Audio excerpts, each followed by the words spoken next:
आज हम देखेंगे वोल्टेज सीरीज फीडबैक एम्पलीफायर का वन मोर पैरामीटर, वो है वोल्टेज फॉलोअर।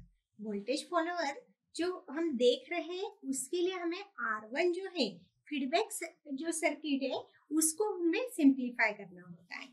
अगर जो non inverting amplifier is configured for unity gain, अगर नॉन इन्वर्टिंग एम्पलीफायर हम यूनिटी गेन के लिए लेते हैं तो उसको हम वोल्टेज फॉलोअर बोलते हैं।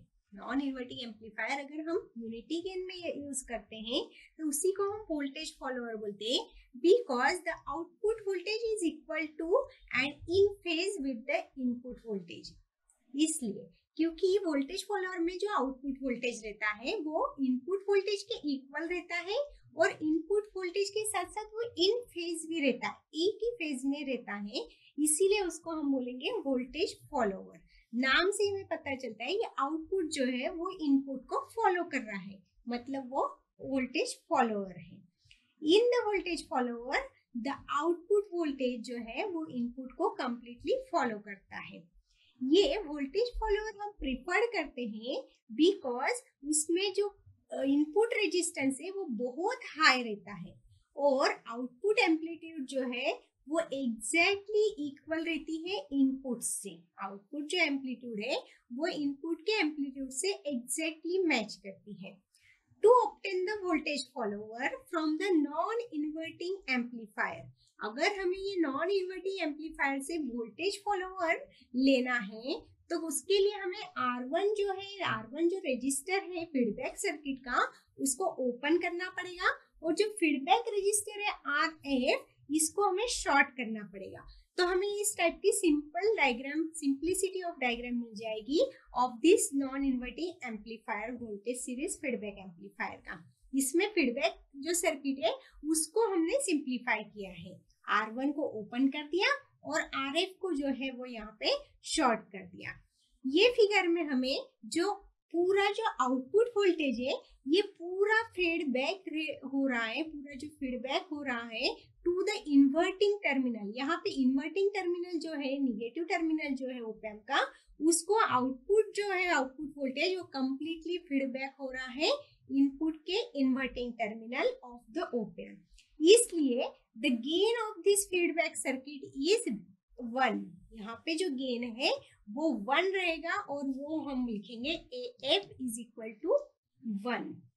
अगर यहाँ पे इस टाइप का वोल्टेज फॉलोअर लेते हैं नॉन इन्वर्टिंग इनपुट टर्मिनल से तो हमें यहाँ पे डिफरेंट फॉर्मूलेज मिलते हैं। वो है हमारा voltage gain AF is equal to 1, input resistance with the feedback RIF is equal to ARI। A मतलब गेन है और RI मतलब input resistance without the feedback है। नेक्स्ट हम कैलकुलेट कर सकते हैं यहाँ से ROF। ROF रहता है RO divide by A। ROF मतलब output resistance with the feedback, वो रहता है इक्वल टू RO। RO मतलब output resistance without feedback divide by the gain. FF रहता है बैंडविड्थ ऑफ फीडबैक और वो हमें मिलेगा यहाँ पे AFO। आउटपुट जो बैंडविड्थ है, आउटपुट फीडबैक एम्पलीफायर की जो बैंडविड्थ है वो is multiply by gain. Next हमें कैलकुलेट करना है total output offset voltage VOOT। वो रहेगा हमारे पास प्लस माइनस पॉजिटिव और negative saturation voltage divide by the gain. और अगर 1 plus A is equal to A है, अगर यहाँ पे हमारा जो ये सारे जो फॉर्मूले हैं इसमें जो गेन है वो रहेगा 1 plus A divide by A।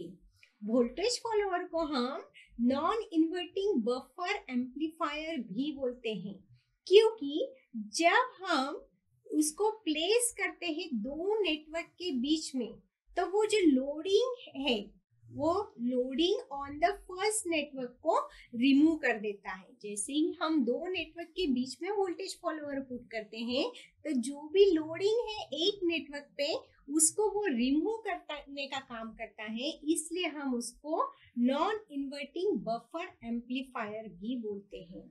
Voltage amplifier में हम इस टाइप की सारी वैल्यूज फाइंड आउट करके वोल्टेज जो फॉलोवर है उसको हम डिजाइन यहाँ पे कर सकते हैं।